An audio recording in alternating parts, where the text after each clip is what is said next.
Welcome, everyone. We're happy to have you all here today. It is 8 p.m., October 13, Monday. We are beginning our session of Roadmap for a Moral Society.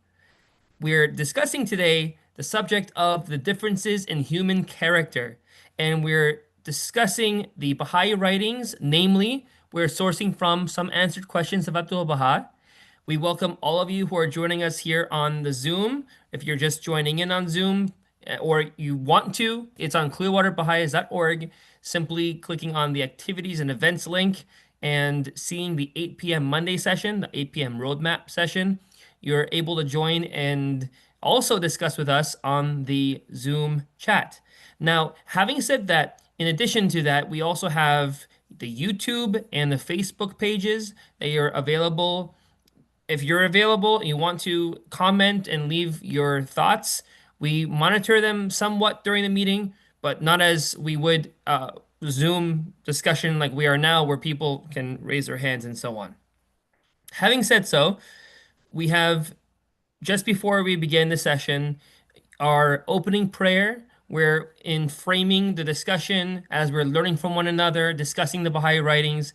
We are opening with a prayer to set the spiritual mood. And with that said, we've asked for volunteers prior to starting the recording. And I believe our volunteer is Mr. Armin. Welcome. Very good. Oh my God, lay down thy servants to raise up to the word, to refute what is vain and false, to establish the truth, to spread the sacred verses abroad, reveal the splendors, and make the morning's light to down in the hearts of the righteous. Thou art verily the generous, the forgiving. Abdu'l-Baha. Thank you very much. We're going to examine the differences in human character from last session. We mentioned that there are two types. One is innate character and the other one acquired character. So we need a volunteer to read. I'll go ahead and read, please. Go ahead. Now, someone might say that since the capacity and aptitude of souls differ, how can one reproach the wicked for it is their capacities themselves that are different? Such differences in capacity must inevitably lead to a difference in character, but this is not so. For capacity is of two kinds, innate and acquired. The innate capacity, which is the creation of God, is wholly and entirely good. In the innate nature, there is no evil. The acquired capacity, however, can become the cause of evil. For example, God has created all man in such a fashion and has given them such a capacity and disposition that they are benefited by sugar and honey, and are harmed or killed by poison. This is an innate capacity and disposition that God has bestowed equally among all men. But man may begin little by little to take poison by ingesting a small quantity every day and gradually increasing it until he reaches the point where he would perish if he were not to consume several grams of opium every day, and where his innate capacities are completely subverted. Consider how the innate capacity and disposition can be so completely changed through a variation of habit and training as to be entirely perverted. It is not on account of their innate capacity and disposition that one reproaches the wicked, but rather on account that which they themselves have acquired. That is, that people cannot be held responsible for their own character. Yeah, so this is very interesting. So this is really two classical innate power that we have, the innate capacity and acquired capacity. So these are the two that forms one's character. So they say, well, some people have different capacity, therefore the ones that have lower capacity may be prone to evil or doing things without comprehension of their action in general. But here is not the case. So here it says that God created everyone with the capacity, innate capacity, although the degree of it may be different in different people, but they're all good. So here again, it's question of acquired capacity that can be cause of evil. So the learning and condition and environment that one grows up acquires those character, obviously first from the surroundings and their immediate family, and then the society that they live in and the norms that are common in the society. So here again, we say, for example, God has created all men in such fashion that has given them such a capacity of disposition and disposition that they are benefiting sugar and honey and harmed by or killed by poison. So the key really is that materially you have certain characteristics that you can tolerate. Although Abdu'l-Baha is referring to opium, for example, that if you get addicted little by little, you get to a point where your innate characteristics would get suppressed, because as you increase the dosage of the opium, without it, you cannot live and you die if you don't consume it. So this is a very good example in terms of losing your control, and you would do evil things if that poison or opium would be taken away from you. You would do anything to get it. So you see that addiction of any kind gets to a point where people would destroy themselves and their own family and people and loved ones because of the addictions that they do get or acquire. So this is really critical to see that how addictive opiate destroys actually those innate characteristics that everyone has. And they would do things that basically may not be sanctioned by God. Now, as we all know, most of the problem, even homelessness or basically theft or other ills of the society, mostly is committed by people that are either addicted to some sort of a substance, and they get entangled where their innate characteristics get suppressed by the physical and material needs that they have. And of course, once you lose that inhibition, which your innate characteristics prevents you from causing harm, goes away, you may commit anything, and nothing is out of reach for that particular person when they're in duress in general. So here, again, the example is of opium that was brought here is a very good example that you can even chemically be dependent, and that would completely change your view of life and what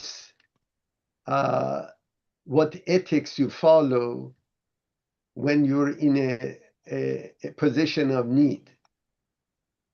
So, and this position and characteristics gets completely changed, and a very docile and educated person that is addicted to alcohol or opium or other substances, you see, actually they were interviewing some homeless people in Los Angeles, and one of them was actually a surgeon, and he got addicted, and obviously he lost his job, he lost his family, and he was basically homeless. So there are many aspects of this condition, which in Europe, actually some of European countries, to reduce the rate of crimes that are associated with acquiring these substances, they was freely provided for people that are addicted, just to cut down on the crimes. So you see that these acquired characteristics can be influenced by even material needs or condition that humans put themselves into. So here, again, going back to variation and habit and training as the entire perverted when that dependency occurs. Now, reverse is true, that you can condition people to, or brainwash them to commit harm in the name of God or in the name of the leader. So there's a lot of these issues come up with when you have indoctrinate people in certain way of life, and for example, being a martyr is the highest degree of humanity that you can achieve. Although to get to that point, you have to destroy and kill other people because of the ecclesiastical doctrine or brainwashing that is occurring. So there are many of these zealot religious people that creates different sects that eventually they become renegade in their own community, but through brainwashing the adherents and followers that they have, they can create harm and chaos in this normal society. And we had many examples of it in even sects in the United States, that Christian churches that was obviously influenced by a cult, and they finally, one of them actually committed mass suicide in Africa, for example. So this really clearly shows the power of education and brainwashing that can occur, which suppresses all the innate characteristics of human beings have. All right, any comments on these? Yes, Gilbert, just two. First of all, homelessness. I just wanted to clarify a different geographic than perhaps America, but I just want to point out that not all people who succumb to drug addiction are on the streets. In Australia in 2023 and in other countries, women particularly were targeted homeless through domestic violence and through the fact that there was not enough housing in Australia to house them. And they became part of this demonized population called homeless people. So my point is that you know, your geographic might be very different. And we do have drug addiction here and homelessness for that. But also, by the same token, there's a variation in terms of reasons why people do become homeless. And the second point I wanted to make was around your wonderful, I was really relieved to hear you talk about addiction in terms of ideological addictions, both political and religious fanaticism, and other kinds of ideological addictions, which are 20 times often as harmful as physical addiction, in my opinion. And then the other last thing I wanted to talk about in this quotation, with Abdu'l-Baha, he spoke to an audience of people, and he spoke in a way that what he said would reach the highest range of people. And he used very simple analogies and terminology. And in regards to just one other thing, which is sugar and honey, I'd like to say that on another level in the writings of Baha'u'llah, water, milk, honey, and wine are referred to in terms of degrees of spiritual sustenance, is my point. Thank you. Sure. Obviously, homelessness has many different factors. Actually, many decades ago in New York, because of shortages of budget, they actually closed down a lot of mental institutions and put those people that couldn't fend off for themselves to the street. So there's a lot of those people have mental sickness that needs to be taken care of by the society, and they're not. So there's a lot of factors that end up in that situation. And of course, the safety net that government provides as far as Medicare, Medicaid, and assistance are not always sufficient to cover everyone. And for example, even for example, for old people, it's a shame, for example, people that are on a fixed income, they have to choose between what medication they're going to take that month or buy food, where we're one of the richest societies on earth. And it's a shame to have hunger in an advanced country like ours.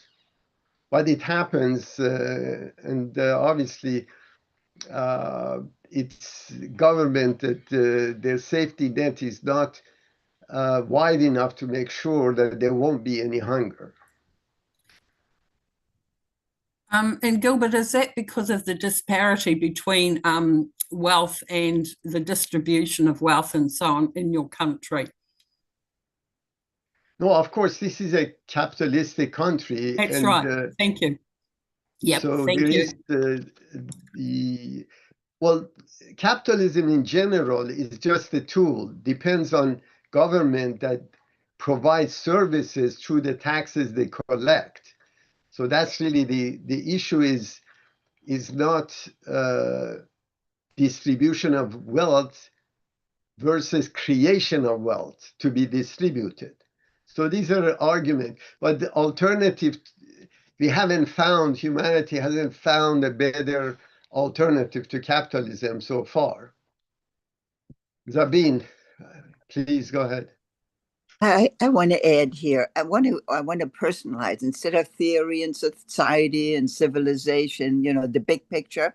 I want to bring it down to the 13 of us sitting here. And so, what are we doing? What are we doing about our let's call it those without a home, right? And I can tell you from my experience where we deal probably all throughout the week on a repeat basis with maybe about 15 homeless people, okay? So I have a little experience, but you know what they really want? They don't want money. They don't even ask for drugs. You know what they want? They want you to look at them. They want you to shake their hand. They want to be treated like an individual, like you and me, not looked upon like they're an outcast. They just want to be invited to be part of the circle. And yes, we have two homeless people that are extremely well educated. We won't go into reasons why they're homeless, right? But I have found as an individual, one of the 13 of us here, we have found a way to invite them into our circle for a cup of coffee and conversation for an hour. And we have rules: no swearing, no bad language, none of this and none of that. And for a homeless person to be in a circle of visitors and friends, they are so thankful.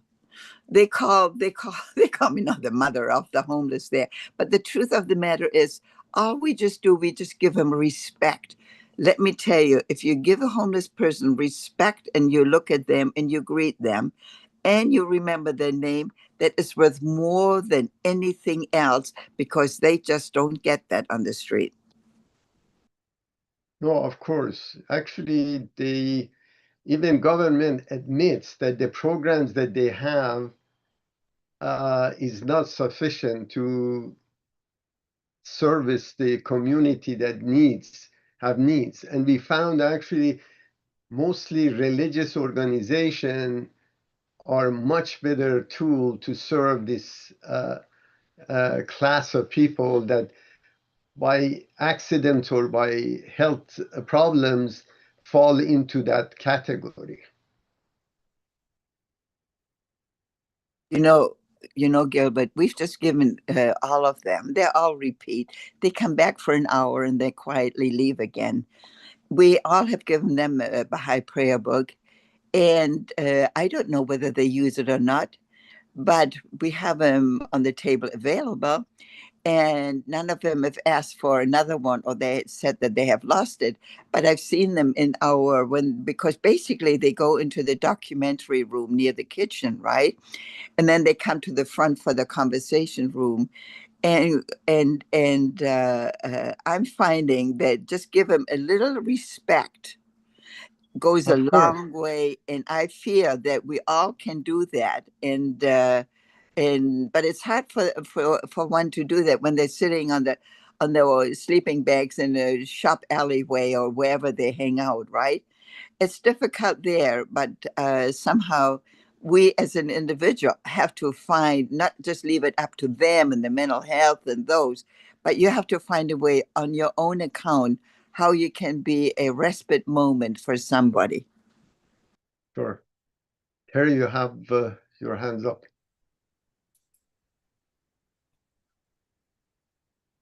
You have to unmute. That's what I was trying to do. I hit the wrong button. Well, I mean, it's just like there's so many things that we can talk about as far as homelessness, mental illness, and things like that. I mean, as somebody who's dealt with the homeless personally, it's just, well, yeah, you got to give them respect and everything, but the thing is that they want to be helped. I mean, it's just like I've dealt with individuals who had to deal with drug addiction, and the thing is, they have to want the rehabilitation for it to be effective. So, I mean, it's just, you have to have the desire. I mean, you can force people to go into drug rehab. I mean, I've seen, like, you brought up, European countries that have, drug rehab, and that's something that we desperately need here in the U.S.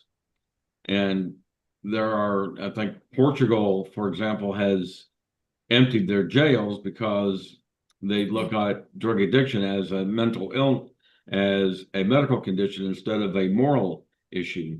And I think that's basically what we have lost here in the U.S. is that it's looked at as a moral issue instead of a mental health issue. And I think that's something that has to be addressed. And as long as you're looking at it as a moral issue, then you're going to you're not going to reach the people that you're trying to reach. But like I said, that's my 2 cents worth.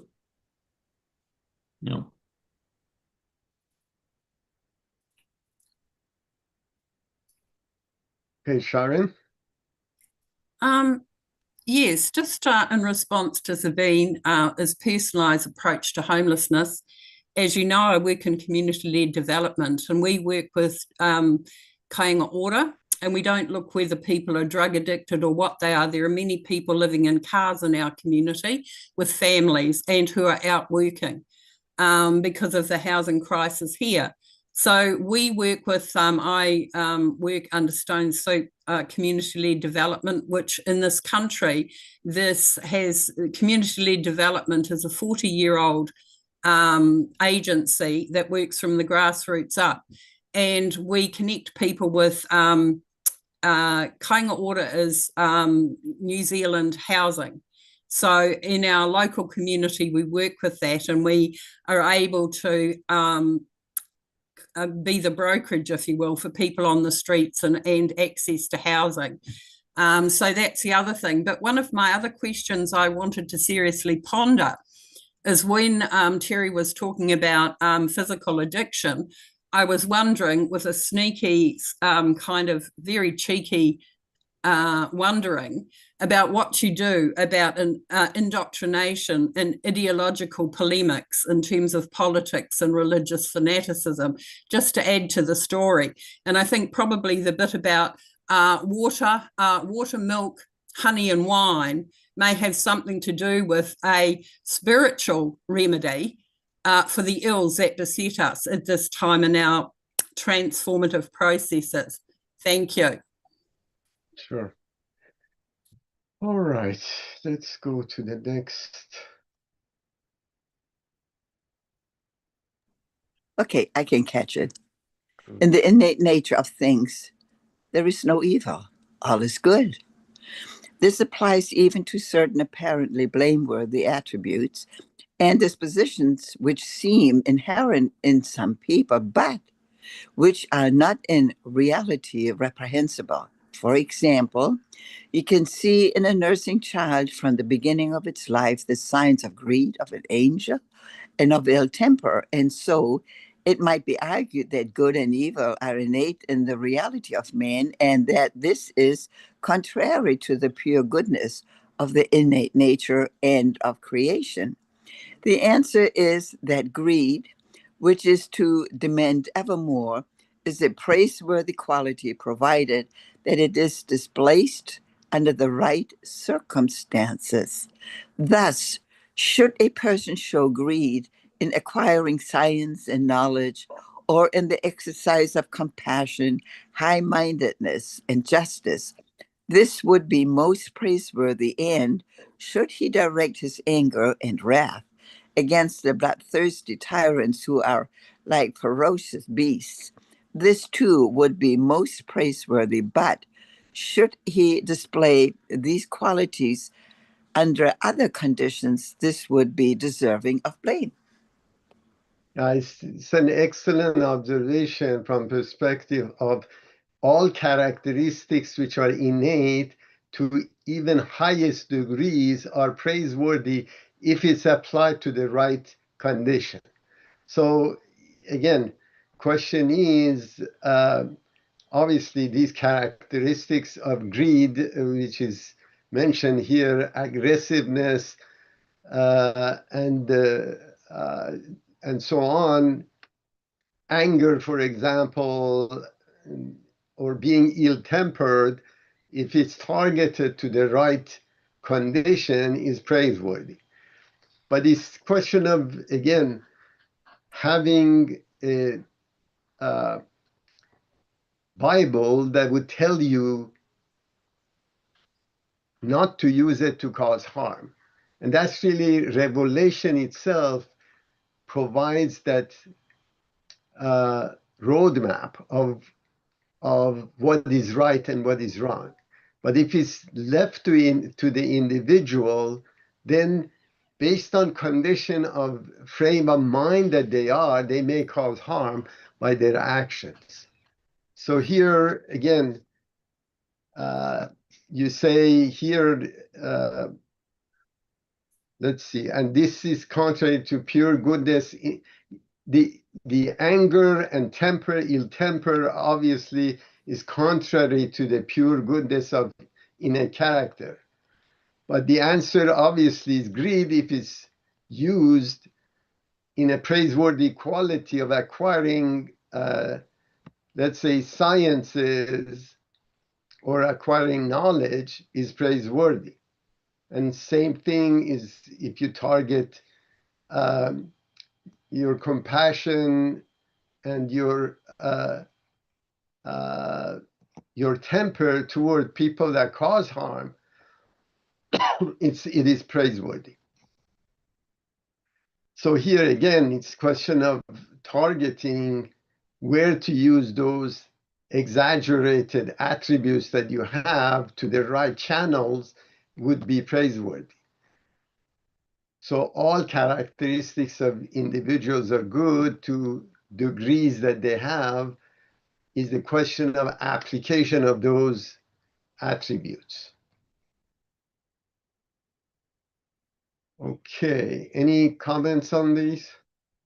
Yeah, I got one comment. I mean, it's just, when you're talking about anger and wrath, let's say that you are, with friends and you witness a woman being sexually assaulted, I guess it would be good to intervene and beat the living daylights out of the man who's trying to assault this woman. So, that would be application of justice, so to speak.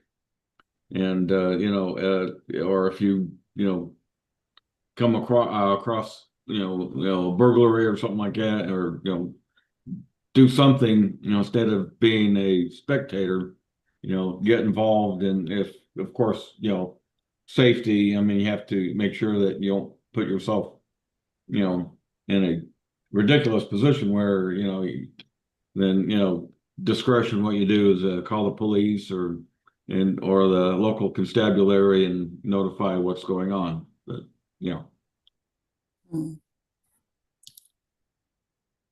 And could I just add to that too, Terry? There is such a thing as righteous anger.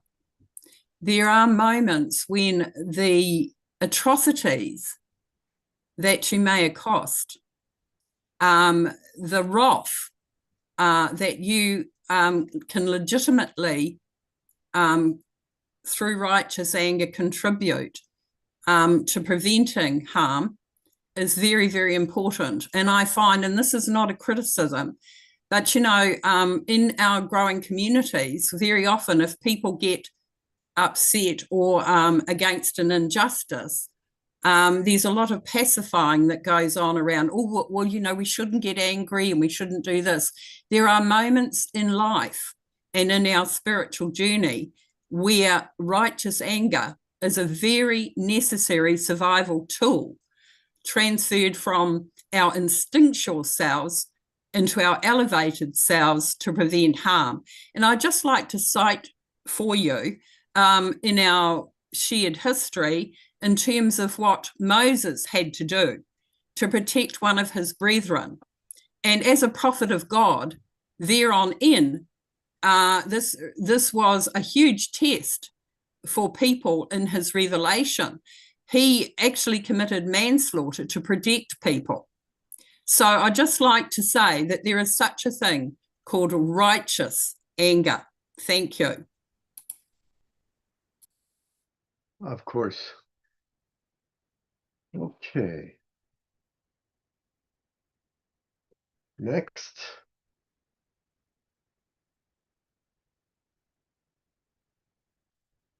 You can take it if you want. It follows, therefore, that in existence and creation there is no evil at all, but that when a man's innate qualities are used in an unlawful way, they become blameworthy. Thus, if a wealthy and generous person gives alms to a poor man to spend on his necessities, and if the latter spends that sum in an improper way, that is blameworthy. The same holds true of all the innate qualities of man, which constitute the capital of human life. If they are displayed and employed in an improper way, they become blameworthy. It is clear then that the innate nature is purely good. All right, so here again, so all the characteristics of the innate characteristics of every human is good, and there are certain degrees of those characteristics. So if it's used, those innate characteristics in an unlawful way, now this question of unlawful relates to obviously ethical aspects which the religion defines. Because there's a lot of actions that are lawful, but they're unethical. So here again, it's those innate characteristics. For example, in a capitalistic society, you have buyer beware. So you can legally misrepresent the product that you have and may fool some people to buy it, although it won't last long. But again, it's the issue of ethical process that use your ability to gain advantage over other people. So that would become blameworthy.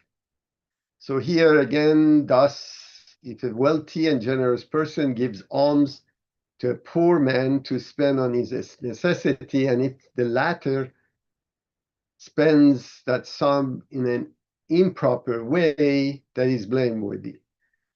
So if you help or your institution helps people to spend their money on necessities and then they use it for other activities that is inappropriate, obviously would be blameworthy. So again, the capital of human life are these innate characteristics. And if it's used in an improper way, that's what a human being is defined as, is what characteristics they have, whether they use those characteristics with the degree of efficiency they have in the right way, it becomes a righteous man. And if he uses those characteristics in an improper way or violating ethical laws, obviously it's going to be purely evil. So the whole key is not to create an environment where people define that some people inherently they're evil or inherently cause harm. There is no such a thing, which is very difficult to, because certain culture, like pantheistic religions or Sufism, in certain aspects, they believe that the actions of the people, what those innate characteristics are they're born that way. So it's not their fault that it's causing harm. It's in their nature because they're part of the overall consciousness of humanity, which creates God. So as you see, again, misinterpretation of text, and I'm sure true Sufism doesn't sanction these ideologies that I just discussed, but in reality, in practice, the nature of the movement can change. And this is really clearly that no one is born evil and then they acquire it or they get brainwashed by misinformation or false information, that they do actions which is no sane person would do. Any comments on this?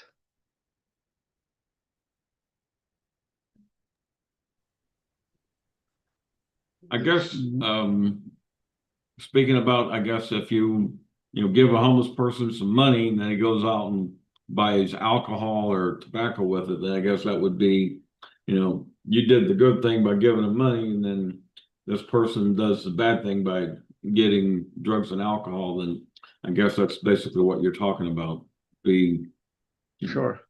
by example. That's it. Great. We never give money, and that's a clear no-no. But we do give hot coffee and maybe a winter cap or something. But we give mostly recognition and companionship, and that's what they seem to be wanting to come back for. And so we've never been asked in our location ever for money, ever. That's great. Yeah, the system generally is not efficient. When you look at the left that wants to finance all the aspects of a life of a human being, if they decide not to work and you provide all the necessities and they believe that the government should be sponsoring that behavior, regardless of the condition, versus the other side, which is the right, says that people that fall into that condition is their fault because they mismanage their own finances, which neither side is correct. And that's why Baha'u'llah mentions that government's job is for anyone that is capable of work needs to be provided an opportunity to work and not subsidized by the government. But people that cannot make a living by themselves due to any condition, whether it's physical disability or other elements, then the government has to take care of them, that they cannot fend for themselves. So the houses of aged, all those, and these are services that in Baha'i doctrine should be provided by the government, but only for those people that cannot fend off for themselves and be self-sufficient. All right.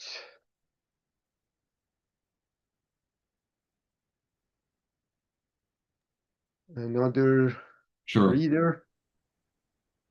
I'll go ahead if nobody else wants to.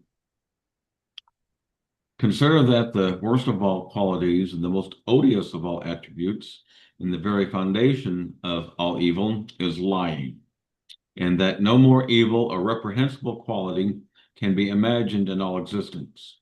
It brings all human performances to naught and gives rise to countless vices.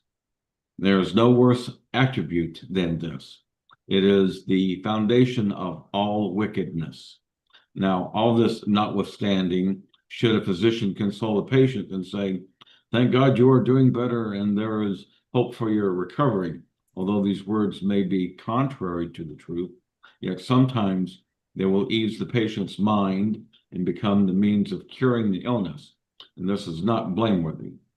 This question now has been elucidated most clearly.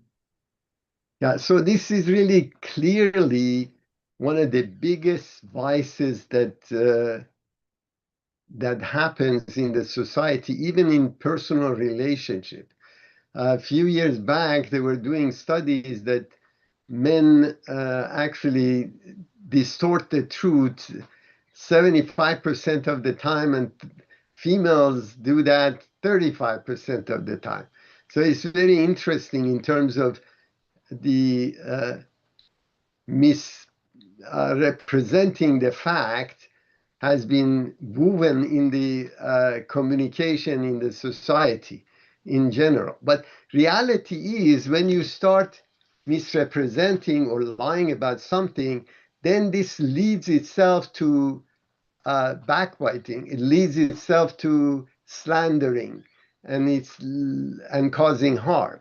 So this is, again, mother of all vices are lying, because to cover your lie, you have to blame other people for it, or give a bigger lie, and there is no end to it once you fall into that circle. So here again, so now all this notwithstanding, obviously a physician that tries to encourage the patients, although their condition may not be as well as could be, but encouraging them to feel that they're doing better may help them to recover faster. So there are some white lies that only physicians are allowed to do, and not everybody else. Mm. Could I just add to that, that you're talking about physicians? Well, actually, medical practitioners do it all the time. We call it easing the dying pillow. And that's a process. It's an ethical and moral process of making the passage from this life into the next physically, in that setting, comfortable as could be hoped for, and kind. And also I'd just like to say that one of the worst things I think, personally, is lying and being untrustworthy. Because it takes, I think, moral courage to have to tell the truth in a situation. Just look at the manifestations of God and what happened to them when they told the truth to people who were ignorant and whatever. So my point being that, to me, it is the most exalted thing to be a truth bearer, to be a truth teller, even in our current social situation where truth telling is certainly not popular. And I think having the moral courage to do that, and whichever way that should be done, is a very praiseworthy characteristic, and one, to me, that invokes a feeling of hero worship, actually. But I just really want to talk about the why in this circumstance here, in terms of a person who is facing death. That's a very different, that's a one-off thing, just like being born into this realm. So it's a very different setting, and there are morals and ethics which are required around that. In regards to our everyday life, when we're in our family and we don't want to upset people, so we thought, well, to tell a little white lie might keep the unity, but in reality, that little white lie to keep the unity down the track becomes a cause of dissension, is my point. Thank you. Exactly. Thank you very much. All right. So next segment is the extent and limitation of human comprehension.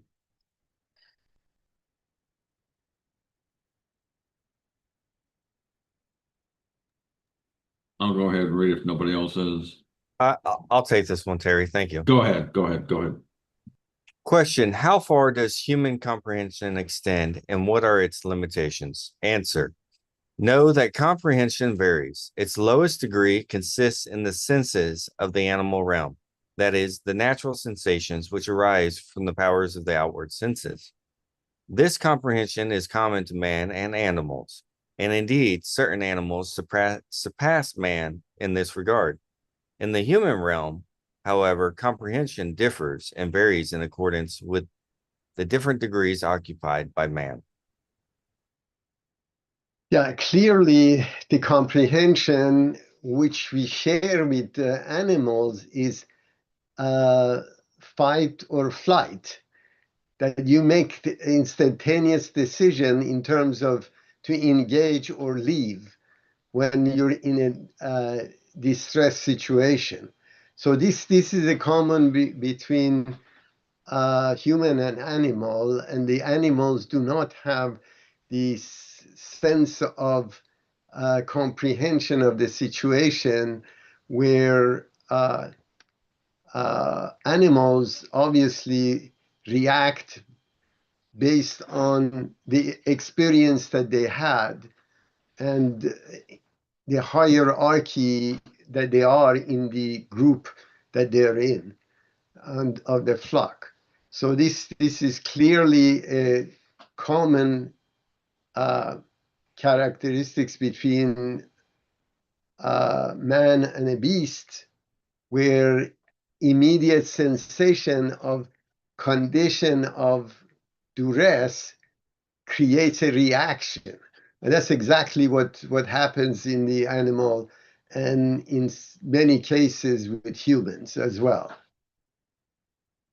Any comments on this?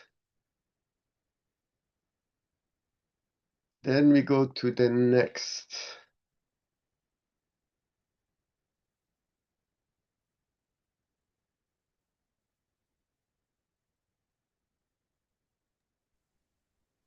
I can take this if it's all right. Go ahead. Go ahead. The foremost degree of comprehension in the world of nature is that of the rational soul. This power and comprehension is shared in common by all by all men, whether they be heedless of or aware, wayward or faithful in the creation of God. The rational soul of man encompasses and is distinguished above all other created things. It is by virtue of this nobility and distinction that it encompasses them all. Through the power of the rational soul, men can discover the realities of things, comprehend their properties, and penetrate the mysteries of existence. All the sciences, branches of learning, arts, inventions, institutions, undertakings, and discoveries have resulted from the comprehension of the rational soul. These were once impenetrable secrets, hidden mysteries, and unknown realities, and the rational soul gradually discovered them and brought them out of the invisible plane into the realm of the visible. This is the greatest power of comprehension in the world of nature, and on the uttermost limit of its flight is to comprehend the realities, signs, and properties of contingent things. Yeah, this is really an excellent way of differentiating between humans and animals that do not have this power of comprehension. And this is a very direct correlation to having a rational soul, which can judge and discover things and find a solution for the problems that they face, which cannot exist in animals, although they have, to a certain degree, through evolutionary process of adapting to their environment, they develop certain traits that pass along genetically to their offspring, but none can actually make tools in a degree that can discover the realities that is around them. So this is the rational soul that allows the discoveries of sciences, for example, this intuition that they have, or a spark of thought that allows them to invent things. Remember, in the universe, currently, humans actually are not creators. They're actually assemblers of the creation that is there by God. So when they discover how a particular methodology works, they can replicate that or take advantage of it and apply it to other areas. So the inventions that humans do is assemblage of parts that is already invented, already is accessible to us. But through ingenuity, many of the scientists discover realities that already is part of the physical reality. So this is really the power of soul, rational soul, that only exists in humans and doesn't exist in other species. So all the sciences, branches of learning, arts, invention, institutions, undertaking, for example, this institution, for example, creation of governments. These are human invention in terms of managing a society. But you don't see this threat of creating laws and making people adhering to the laws in any other kingdom except kingdom of man. So this is one of the major proof of the existence of rational soul, where all the components that exist within a primate, some of the primates have the exact duplicate cells that exist and organs that exist in man. The only thing that they're missing that prevents them from creating a government or discovering sciences is the rational soul. So these were once impenetrable secrets, hidden mysteries, and unknown realities, and the rational soul gradually discovered them and brought them out of the invisible plane into the realm of visibility. So we're discovering actually how the physics works, how the elements are composed of, and so on. So this is really the differentiation of rational soul. But reality of it is this, that those innate characteristics to a certain degree that exist in man can be used to create devices that helps humanity and advance civilization, or you can use the same thing to cause harm. And Alfred Nobel was one of the major discovery that he did were to facilitate construction of bridges and construction of railroads, and humanity used it to kill other human beings, or discovery of atomic energy used to create bombs that would destroy basically cities in a blink of an eye, versus using it to generate electricity or cure cancer. So these are really discoveries that slowly, obviously, civilization is moving toward adhering to the latest manifestation of God in terms of using the tools of discoveries to augment civilization. And eventually, we reach the goal of a golden age of civilization of humanity.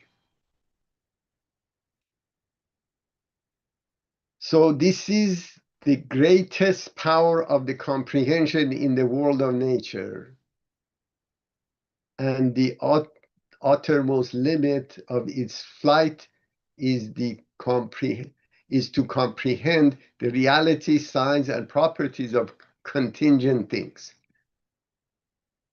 So all the knowable aspects of the physical reality, humanity will discover. Any comments on this?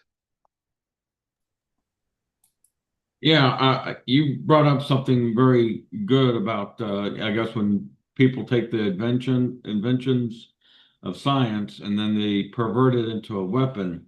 I guess that's what we're facing today, with nuclear weapons, but also what we're facing is the inability. I mean, you have humans that haven't, I guess, the disunity that exists in the world, and we're ignoring what our inventions are doing to the climate. I mean, all these inventions are throwing garbage into the atmosphere, and people are ignoring what's happening, in the atmosphere. And I guess what we have to do is that we have to tell people, remind people how important it is to, I guess, protect our planet from too much misuse of our resources. And I think it's something that, has to be addressed. No, of course, but it's a very complex condition, which actually you have champions of renewable energy, for example, that they're the most advanced violator of it, but they promote that. So politics and economics is the one that is driving this process. In reality, obviously, we need to do the best we can to make sure that we don't harm the environment that we live in, because eventually it catches up to everyone. But disparity and the global economic system is in such a way that because there is no unity and laws are different in different countries, achieving that process is almost impossible to do. For example, the damage that taking Amazon trees and removing them, which are the best source of cleaning up the atmosphere, due to the economic condition, is going on, and no one can really prevent it from happening. Or, for example, you look at the most use of solar energy is done in China, but they're the biggest polluter in the whole world. They're actually building almost 200 coal plants a year because of the need of energy that they have. And they import actually a lot of coal from Australia also. Yes, of course. So it's a very complicated situation, but they were calculating if you switch to natural gas, the savings that you do as far as the atmosphere is 10 times larger than creating and producing these windmills and solar panels, because they generate pollution also in production of it. And they're really not. So the question is, everybody is moving toward greening the environment, but in reality, there are much easier way and less damaging to get to that point if everybody cooperated and politics would be taken away. Because there is a period that you can move toward basically eliminating fossil fuel, but even economically it's not really feasible. But the reason I'm mentioning this, I'm very familiar with those kind of environment from production of fuel in general. So there are many ways that right now we're doing some sequestration of CO2 of those coal plants that you can inject it into the ground and it gets trapped in the layers of depleted oil wells, for example. So there's many aspects which can effectively get rid of the pollution that the power plants generate, And the technology has been around for 20 years. But again, politics and cost also prevents it from getting to the market in general. Okay. Next. Okay, I catch it. This is about the universal divine intellect. But the universal divine intellect, which transcends nature, is the outpouring grace of the pre-existent power. It, it encompasses all existing realities and receives its share of the lights and mysteries of God. It is an all-knowing power, not a power of investigation and sensing. The spiritual power associated with the world of nature is the power of investigation. And it is through investigation that it discovers the realities and properties of things. But the heavenly intellectual power, which is beyond nature, encompasses, knows, and comprehends all things, is aware of the divine mysteries, truths, and inner meanings, and discovers the hidden verities of the kingdom. This divine intellectual power is confined to the holy manifestations and the day springs of prophethood. A ray of this light falls upon the mirrors of the hearts of the righteous, that they may also receive through the holy manifestations a share and benefit of this power. Yeah, excellent. So here again, the issue of predictability of human behavior and nature of free will, the key is that if we say that we can discover how things functions and sciences, and with formulas we can actually predict with minor deviation, for example, how long our sun would last, when it's going to be consuming its internal energy and die. Or Hubble telescope just found out that there are discoveries of planets that basically are older than being Big Bang. So these are really discoveries, and you see that devices that we can produce objectively can measure an outcome. For example, they can look at the meteorite and they can say that every 80 years you can visibly see this meteorite, or every even 100 years or 1,000 years you see this type of meteorite that is going to reach proximity of a solar system. So the key really is that this process can predict, sciences can predict events that can occur in the future. The question is there such a thing that would do the same thing?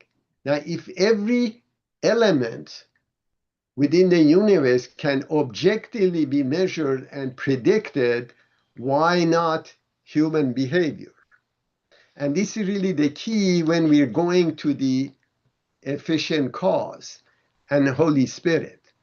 So this issue related to predictability of problems that society can face, the resolution of it comes from this outpouring grace of the pre-existing power, which is the Holy Spirit, which gets manifested through the manifestation of God, where through the discoveries of realities of human behavior, they can actually predict and bring laws the same way that we can predict whether a meteorite would hit the earth or not, or create defenses against it to divert it from colliding with the earth.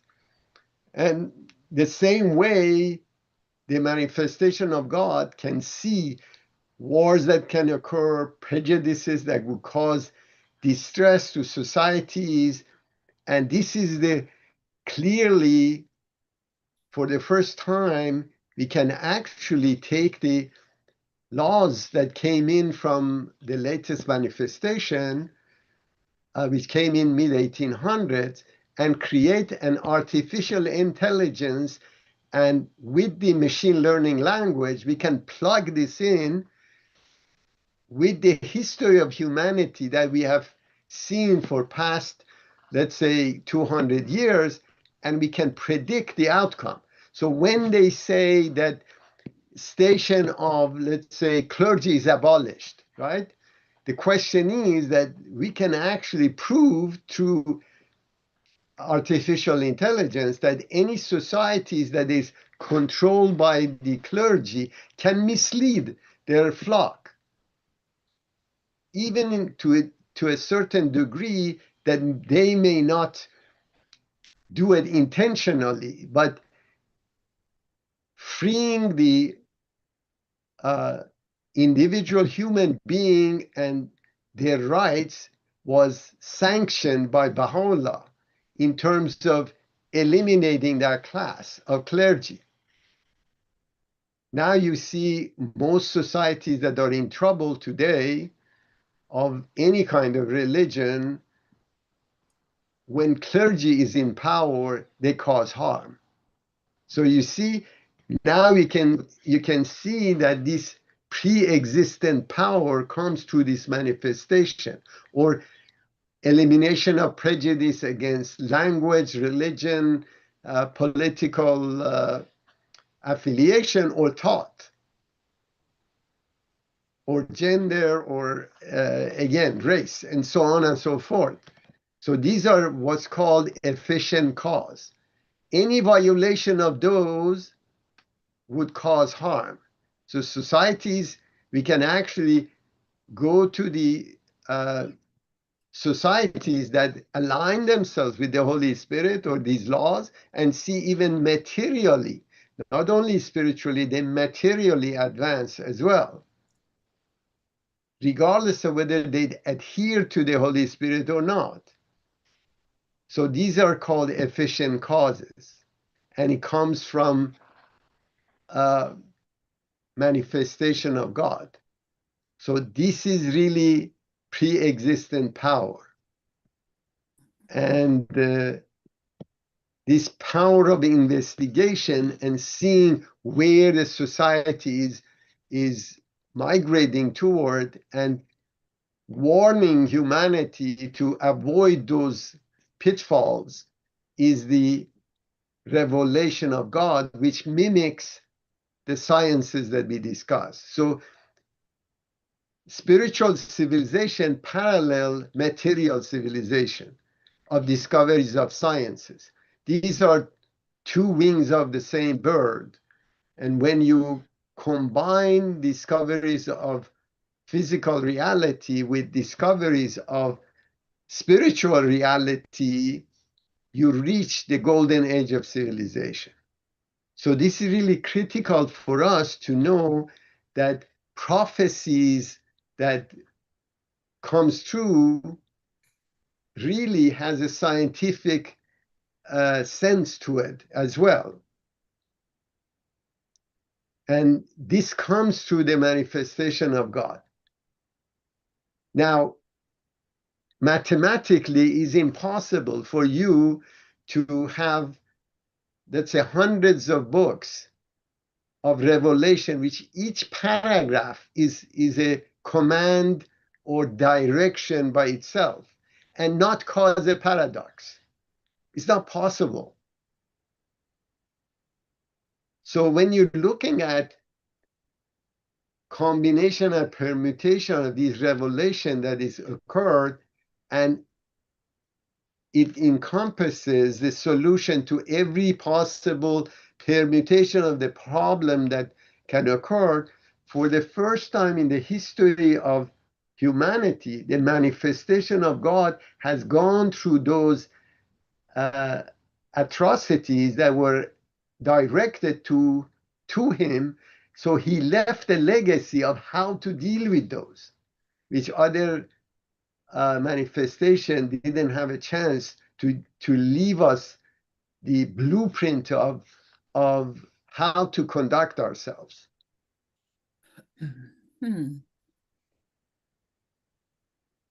So this is really the clear indication that parallel to sciences that objectively can predict an event that occur in the future, the same parallel exists in spiritual reality.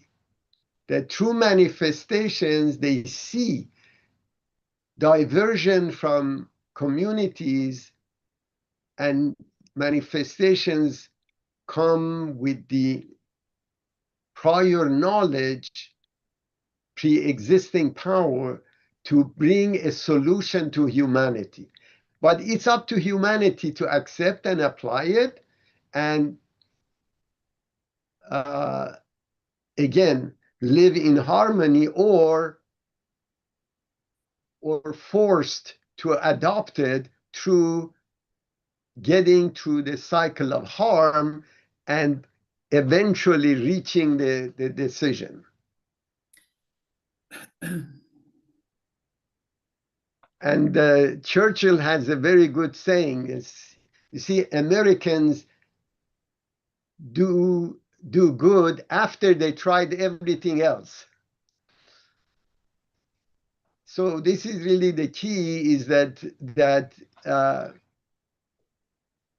you can go through life experimenting, causing harm to yourself, or follow the Holy Spirit or revelation of the latest manifestation to avoid tests and difficulties you face in life, whether it's an individual or a society as a whole.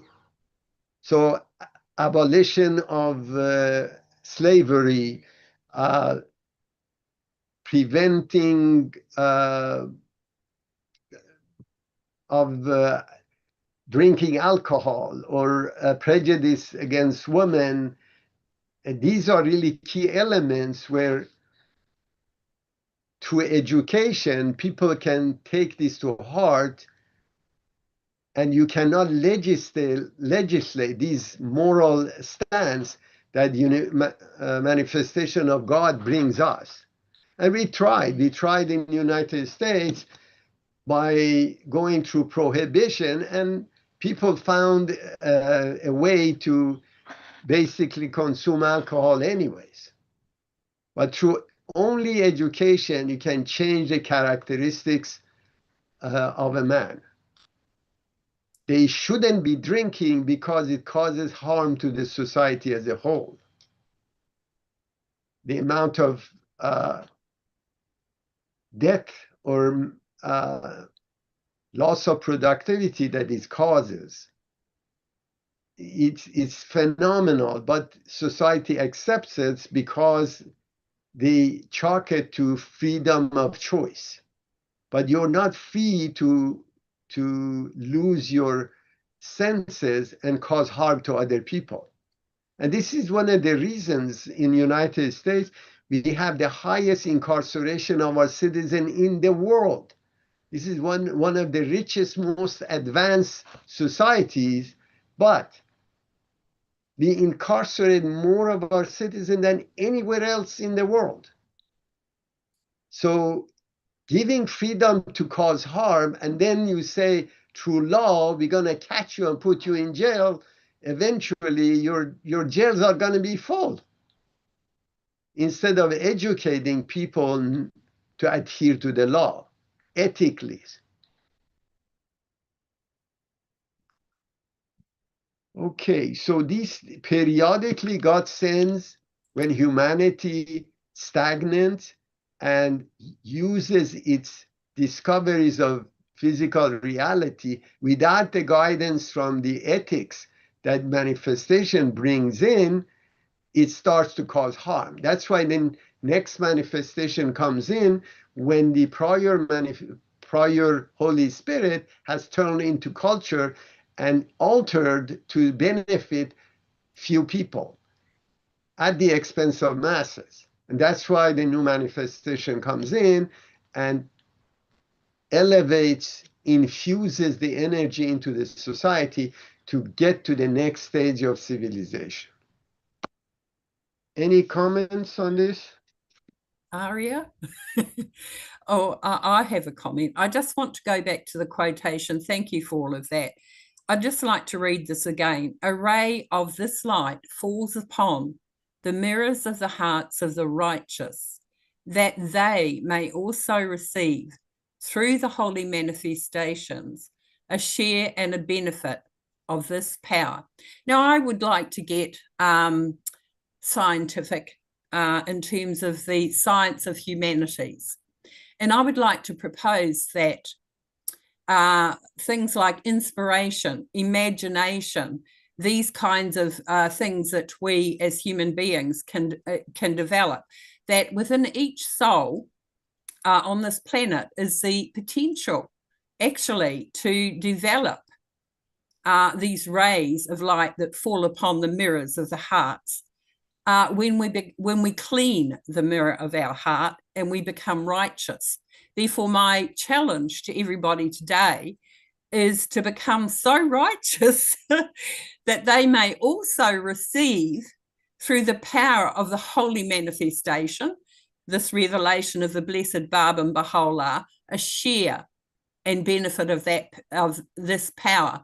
So next time when we meet, we will have the most extreme and innovative discussion on how to implement a world order to bring this, our communities, our families, our society into alignment with the benefit of this power. Just a thought. No, of course, of course. Each soul is unique and has its particular aspiration. We do not know ourselves. We do not know the potential and what we can contribute, because we've been brainwashed into thinking we are this, that, and the other, when in reality we share a benefit of the power of this revelation. So just an upper for everybody today. Thank you. No, of course, but it's good to read this. This divine intellectual power is confined to the holy manifestation and dayspring of prophethood. So there is no one that can claim through inspiration they can reach the truth, because their soul is not ancient. They don't have access to the previous manifestations or future knowledge of reality of the ethics and Holy Spirit. But Gilbert, no, I wasn't saying that. I know that God is an unknowable essence. I wasn't saying that. But I think that human beings, what with everything they have to cope with every day, don't recognize their own essential reflection, their mirror-like reflection, if they polish that mirror, and the power that they can achieve and contribute to society. I'm not putting human beings on any level near that, but I'm saying that the other side of that, we don't understand that this revelation bestows upon each and every soul abilities and attributes that we spend most of our life running away from. And we need to be able to have the courage to face not our lower self. I mean, every day we have to pray that we can put on our boxing gloves, come out of the cage and fight our lower self, so that our higher self, or the self, the mirror reflection of divine bounty, can actually have ascendancy. That's my point. It's just, No, of course. We're talking about, we don't even know in this revelation, 500,000 years, the extent to which human beings, yes, we love AI, we love machines. My whole focus, e tangata, is people, because people's hearts are the only repositories of the love of God. And that's my point. So, you know, I believe that people can achieve much more in this revelation than in previous revelations, because as you said, for the very first time, we are free from the oppressions of the past, racism, communism, nationalism. We are free if we choose to be, is my point. Thank you. Oh, it's excellent. And that's the reason the whole latest manifestation of God abolished the station of priesthood. So no one is above the other. So there is no distinction, as Abdu'l-Baha mentioned, in this life. No distinction whatsoever. So this way, you cannot say that you're more closer to God than someone else. And each individual, based on their own capacity, they deal with their own powers and shortcomings in front of God, and nobody else can judge someone else. And But that's you know, the Gilbert, major aspects about this revelation in terms of equality, that in the eyes of God, of course. But you know, the beloved guardian, and I don't think I can't judge for other people, but one of the other things that's very important to recognize, the guardian, and this is in the writings, has told us that we have not yet learnt to draw off each other's strengths. And in my heart of hearts, I understand that, you know, as individuals, yes, but as a collective, locally, regionally, nationally, internationally, the power of that, we have no idea how that could be if we learned, as the Guardian said, to draw off each other's strengths. Those are the things we really should be looking at when we look at each other. Thank you. All right, looks like we came to the last minute of this session. We need a volunteer to read the closing prayer.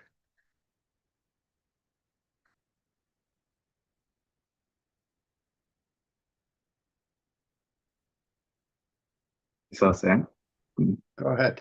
as usual.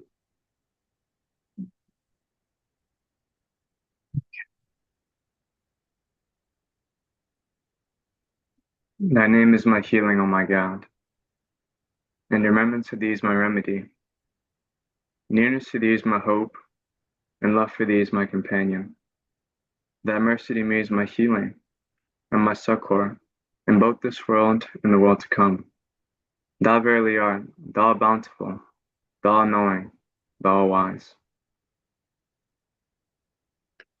Thank you very much for everyone to attend this session. Hopefully we Thank you, see Aria. everyone next